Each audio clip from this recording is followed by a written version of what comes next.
You're listening to the Play Therapy Podcast with Dr. Brenna Hicks, your source for centered and focused play therapy coaching. Hi, I'm Dr. Brenna Hicks, the Kid Counselor. This is the Play Therapy Podcast, where you get a masterclass in child-centered play therapy and practical support and application for your work with children and their families. In today's episode, we are continuing in our summer school series, and I have been reading the principles out of the Innovations in Play Therapy book, which are essentially the personality characteristics of effective play therapists. And the principles are the 8 that Landreth revised and expanded based on Axeline's work. So we've been going through these. We're going to hit the 6th and 7th today. And this has been really interesting because what I observed, which I haven't really shared, but it's been in my head, so I suppose I should make it in your heads too. I think it's really interesting to see how these principles tie into the pillars as well. So there's so much overlap, there's so much carryover in what we do from the child-centered perspective. And I think sometimes that we look at them as isolated skills, isolated tools, isolated tenets. We don't necessarily map and see how all of this would be connected from a higher view. And so as I've been reading through these principles, you can absolutely see how there's an encouragement pillar worked in. You can absolutely see how there's a reflection of feeling pillar worked in. The 8th one, which we haven't gotten to yet, is the limit setting pillar. So we can see that these are actually identified as the effective personality characteristics of effective play therapists, and they're presented as principles, yet they lead us to the use of the pillars and the reflective responses. So I'm hopeful that you see how these really are all connected with a common thread. And that, to me, is what makes the CCPT model so effective, so robust, so helpful. We always have frameworks, and we always have things that serve in conjunction with others. And to me, that means that we always have options in the playroom. And that's one of the reasons why I love CCPT. I've actually had other therapists lately in the coaching calls and on the collective calls. I've had other therapists reference that one of the things they appreciate the most is that they fall back on the framework of CCPT because it's there. And I think that that gives us confidence in what we're doing because we know there's a system. So I'm hopeful that you're starting to kind of see how all of this connects as well. All right, so let's move into the 6th principle. I'm reading again from Innovations in Play Therapy, Issues, Process, and Special Populations, edited by Landreth. Here is the 6th principle. The therapist trusts the child's inner direction, allows the child to lead in all areas of the relationship, and resists any urge to direct the child's play or conversation. Let me read that again. The therapist trusts the inner child's direction. Nope.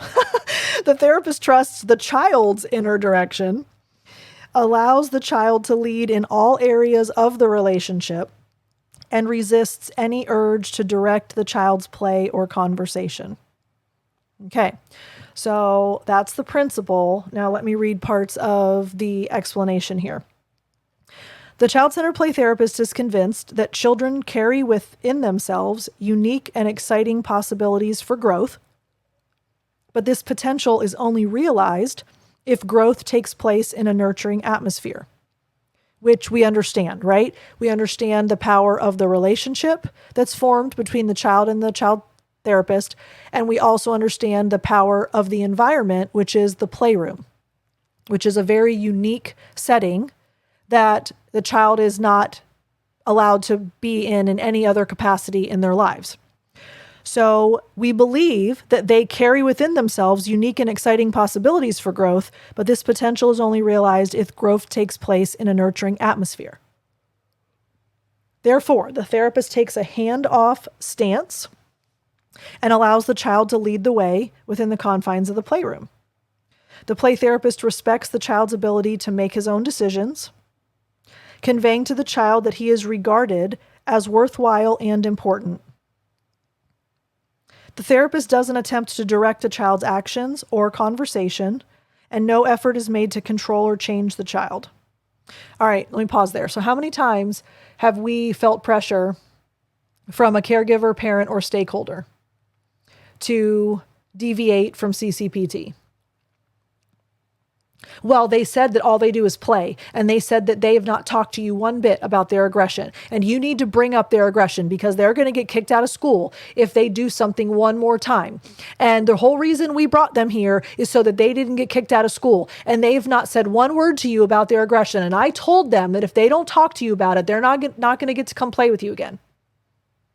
I just aggregated like 2,700 conversations that I've had with parents over the course of time. Hopefully one parent doesn't say all of that, but parents are going to say some of that to you, right? So we have pressure sometimes. Well, shoot, maybe I should just like say something. Maybe I should just like bring it up subtly and play. Maybe I should just hint at it. Well, we don't attempt to direct a child's actions or conversation, and no effort is made to control or change the child. Why? Because we respect the child's ability to make his own decisions, and that conveys to him that he's worthwhile and important. That's why we don't do those things, because it's a means to an end. The child feels respected, worthwhile, and important. We need a child to feel that from us. Okay, continuing. In the playroom, the child leads, and the therapist follows the child's lead. The therapist knows that when ideas are offered... Okay, wow, this is important, y'all. I should have prefaced. The therapist knows that when ideas are offered, objects are labeled in the playroom, or decisions are made for the child is deprived of the opportunity to do so for himself. So every time we offer an idea, we suggest something, we give assistance, every time we say what something is, oh, you grabbed the fire engine. Oh, you grabbed the train. You took the jump rope out. Every time we make a decision for the child, they really want to find the scissors and they don't know how to find the scissors, so we just open the drawer for them so they can see it. The child is deprived of the opportunity to do so for himself. And the therapist trusts the child to take the play therapy experience to the areas that the child needs to explore. Self-actualization. You know, in one of the coaching groups I had a while back, one of the therapists brought up a book that she had read, and she was talking about how the play therapist in the book was discussing the fact that every single week a child came in and just vacuumed.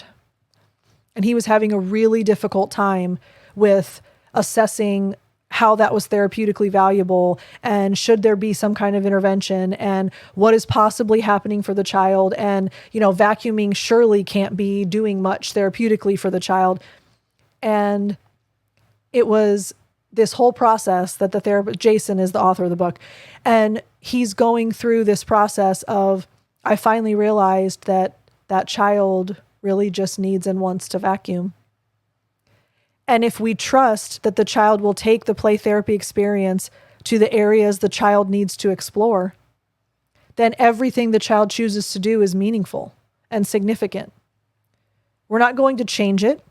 We're not going to direct it or lead it or suggest it. The child will go where the child needs to go.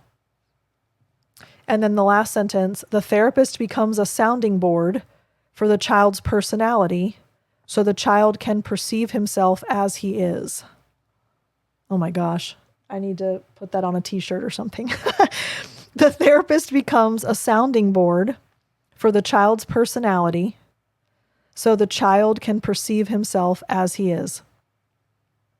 That's looking glass self, right? That's how self-concept is formed. It's what comes back to the child from other people. So we are the sounding board for the child's personality so that they can perceive themselves. And guess what? When they perceive themselves the way they are, they will naturally make self-enhancing corrections.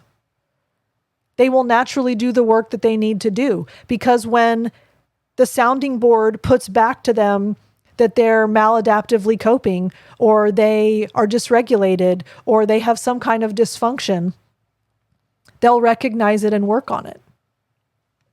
So again, sixth principle, the therapist trusts the child's inner direction, allows the child to lead in all areas of the relationship, and resists any urge to direct the child's play or conversation. All right, seventh principle. One left after this. So next week we'll be done with this section. Seventh principle, the therapist appreciates the gradual nature of the therapeutic process and does not attempt to hurry it. Oof, easier said than done sometimes.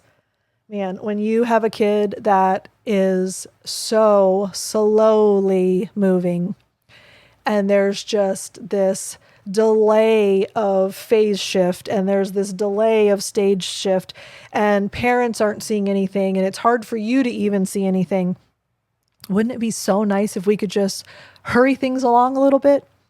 But the therapist appreciates the gradual nature of the therapeutic process and does not attempt to hurry it. Okay, so let me read a little bit. The therapist is careful not to rush the process. The therapist realizes that the child cannot be made to, quote, grow faster, just like you can't expect a tree to grow any faster than a tree grows. You can't expect a flower to grow any faster than a flower grows. The therapist realizes that the child cannot be made to grow faster and allows the child to move at his own pace. The therapist keeps in mind that all worthwhile change must come from within the child. This is why the child-centered model should be the only model that's ever used with kids. Because in contrast, and I'm not trying to be critical of other models, I'm painting a contrast here. If the therapist directs change, you need to fill in the blank. Here, let's do this worksheet that will teach you to fill in the blank. Hey, if you just learn how to recognize emotions on people's faces, you'll be able to fill in the blank. Okay, so the directive nature of, quote, teaching a child, not only is it not allowing the child to move at their own pace, but it flies in the face of the concept that all worthwhile change must come from within the child. When you provide directive activities, that's coming from without. And how will a child really internalize and really embrace and really implement what they're learning when it's coming from outside? It's a Band-Aid on a gaping wound. It may help them in that moment with that one issue, but what's the long-term gain there? Nothing, because it didn't come from within the child. Okay. The therapist keeps in mind all worthwhile change must come from within the child and does not prod, push, or suggest. We just trust the process and we trust the child. Continuing, the play therapist recognizes and accepts that only when the child is ready will the child express feelings or make changes in his or her life. Recognizes and accepts that only when the child is ready will the child express feelings or make changes in his or her life. That should become your standard commentary when you meet with parents for consultations. Not only can I not expect the child or force the child to, quote, grow faster, all worthwhile change must come from within the child.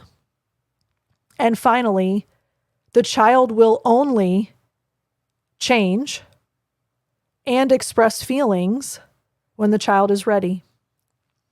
So if your child is not quite ready yet, we give them more time. There's no use in me prodding, pushing, or suggesting. I recognize and accept that only when your child is ready will your child express feelings or make changes. And obviously your child isn't ready yet, but they're working on it and they're getting there. And they will at some point be ready. They're just not yet. So they can't be made to grow faster, and it has to come from within. So we're going to be patient and trust the child and trust the process. All right, seventh principle, the therapist appreciates the gradual nature of the therapeutic process and does not attempt to hurry it. All right, y'all, one last principle next week.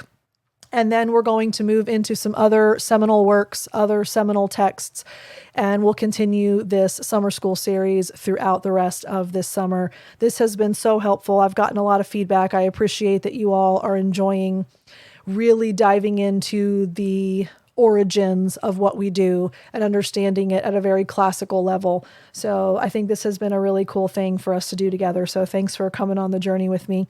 Thank you for your emails. Thank you for your encouragement. If you want to reach out to me, I'd love to hear from you. Brenna at thekidcounselor.com. If you would like weekly interactions with me on live Zoom calls, I'd love to have you in the collective. So you're more than welcome to check that out, ccptcollective.com. And you can get a trial, check it out, be with 120 or so other child-centered play therapists all over the world. It's so much fun. We have a lot of fun on our calls and all kinds of opportunities for you to engage and interact with other like-minded people. So I'm happy to share this journey with you, happy to share time with you each week. I look forward to speaking with you again soon. Love y'all. Bye. Thank you for listening to the Play Therapy Podcast with Dr. Brenna Hicks. For more episodes and resources, please go to www.playtherapypodcast.com.